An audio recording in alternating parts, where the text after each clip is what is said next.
wong kang temen bakal dinemu, wong sing salah bakal selebak.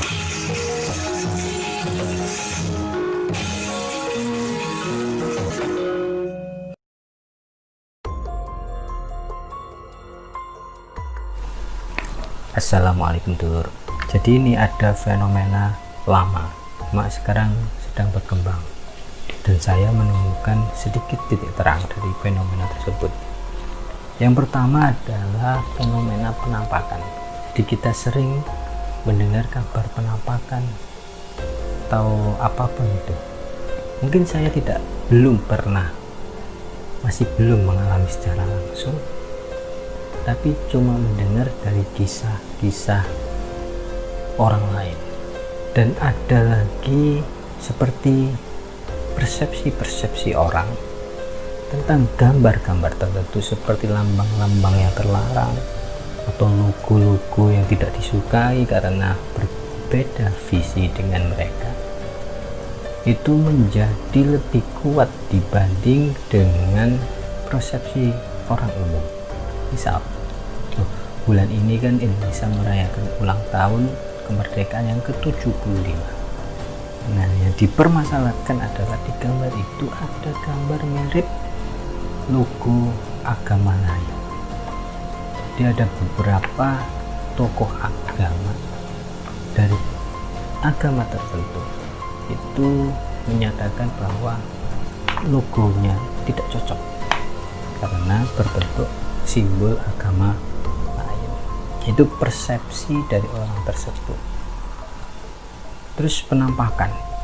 Jadi misalkan ada pohon bergoyang, ada rimbunan pepohonan, itu dianggap penampakan.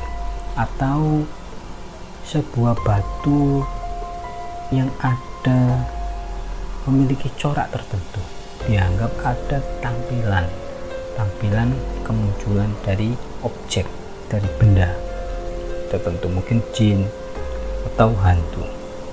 Saya akan baca artikel dari Klik Dokter.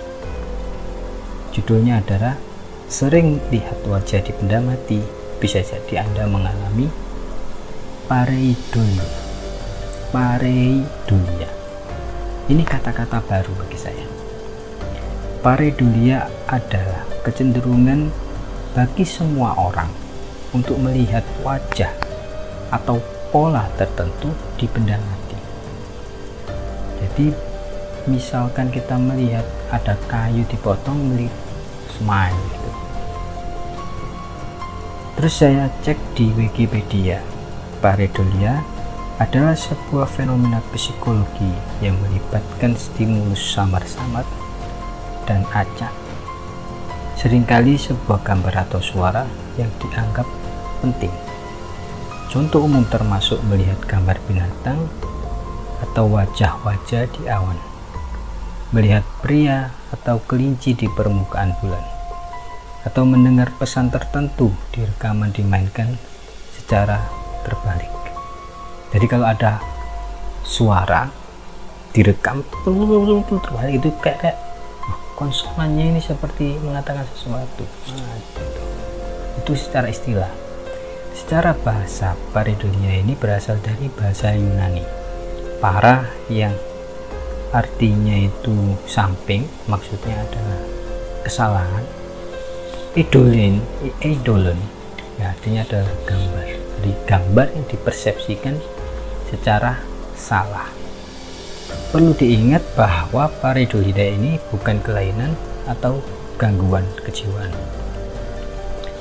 Buat orang-orang yang masih awam, kemiripan objek dengan apa yang ditafsirkan bisa dianggap sebagai hal yang sentimental. Bahkan ini kerap dianggap sebagai hal yang mistis, klinik, yang dihubungkan dengan mitos dan legenda. Padahal hanya kebetulan saja. Ini artikel dari Klik Dokter. Kenapa kok mereka bilang gitu? Karena mereka berpikir secara logis. Apa yang menyebabkan orang mengalami pareidolia? Pareidolia itu mirip dengan persepsi, jadi sangkaan kita terhadap sesuatu.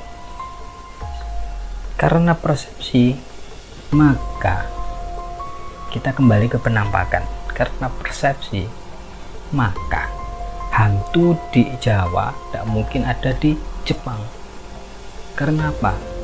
Karena orang Jawa akan mempersepsikan apa yang dilihat itu sesuai dengan budaya Jawanya, sedangkan orang Jepang akan mempersepsikan sesuatu yang dilihatnya itu dengan versi kebudayaan Jepang. Jadi kalau Sadaku mampir di Jawa habis lihat bioskop, karena di Jepang nggak ada pocong, orang sana tidak dipocongi. Kita kembali lagi ke apa yang menyebabkan orang mengalami pareidolia. Pertama, delusi psikologi. Pareidolia merupakan khayalan indera manusia, jadi efek dari khayalan indera manusia, sehingga dia memiliki pembenaran dengan apa yang dilihatnya. Misalkan saja diyakini bahwa ada dinosaurus di wilayah A, misalnya di Argentina. Jadi sedikit-sedikit lihat batu, oh ini pasti dinosaurus. Sedikit-sedikit lihat batu lagi, oh ini mungkin fosil. Seperti itu. Yang kedua yaitu metode bertahan hidup. Karena dengan pareidolia, orang akan dapat melihat wajah yang dikenalinya secara acak, walaupun dari jarak jauh, atau melihat sesuatu yang seperti dikenalinya. Seperti kalau kita berburu di hutan, ada samar-samar bentuk hewan gitu kan, buruan. Misalkan kita sedang berburu celeng, babi hutan, nah, ada samar-samar bentuk rusa, bentuk celeng. Nah, itu akan berfungsi, ini efek baiknya dari pareidolia ini, berfungsi untuk respon gerak cepat. Yang ketiga adalah bagian dari seni. Jadi pareidolia ini memicu untuk timbulnya karya seni, seperti orang melukis. Kan kita tahu ada lukisan abstrak, yang tahu artinya itu hanya orang itu sendiri.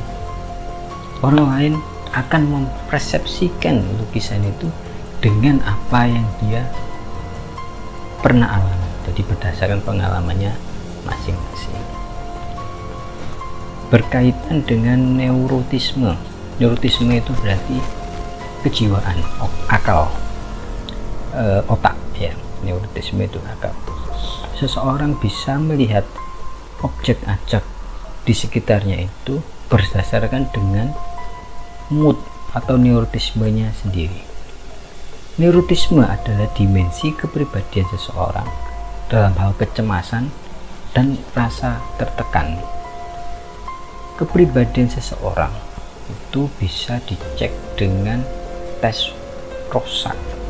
Saya pernah melakukan penelitian tentang tes Rorschach. Tes Rorschach itu dia meminta responden untuk mempersepsikan 10 gambar dari tes Rorschach. 1, 2, 3, ini gambar pertama biasanya, 4, 5, 6, 7, 8, 9. Oh iya, kurang 1 ya. Jadi dia ada 10 gambar. Dengan ini orang akan mempersepsikan masing-masing ini gambar apa, yang ini atau yang ini gitu ya. Paling gampang itu adalah gambar inilah. Saya yakin semua orang akan bilang ini kelelawar, ya kan? Anda juga kelelawar, Anda normal. Apa dampak buruk dari pareidolia? Beberapa orang melihat bentuk makhluk hidup di benda mati dengan sering sekali. Nah, ini yang perlu digarisbawahi. Sangat dikhawatirkan terlalu sering menghayal sesuatu yang membuat ketakutan itu tidak baik. Khawatirnya menyebabkan gejala penyakit skizofrenia, kecemasan akut. Jadi melihat wajah di benda mati seakan-akan benda tersebut menghantuinya, mengejarnya terus-menerus. Nah, itu kan membuat dia khawatir sehingga dirundung kecemasan terlalu, sehingga dia tidak bisa aktivitas secara normal. Itu yang dikhawatirkan. Terus bagaimana?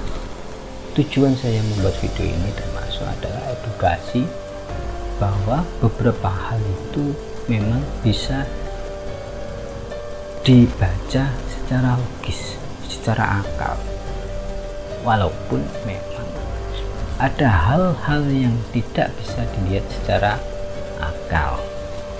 Dan dalam pandangan agama pun kita selalu diajarkan untuk berpikir positif, husnudon. Itu satu. Kedua, segala sesuatu itu perlu dikonfirmasikan. Misalkan Anda mendapatkan cerita dari pihak tertentu, menceritakan tentang khayalannya, tentang dia habis ketemu dengan sesuatu, belum tentu dia ketemu sesuatu. Oke, saya kira cukup sekian video awal, sampai jumpa lagi di video berikutnya. Assalamualaikum warahmatullahi wabarakatuh.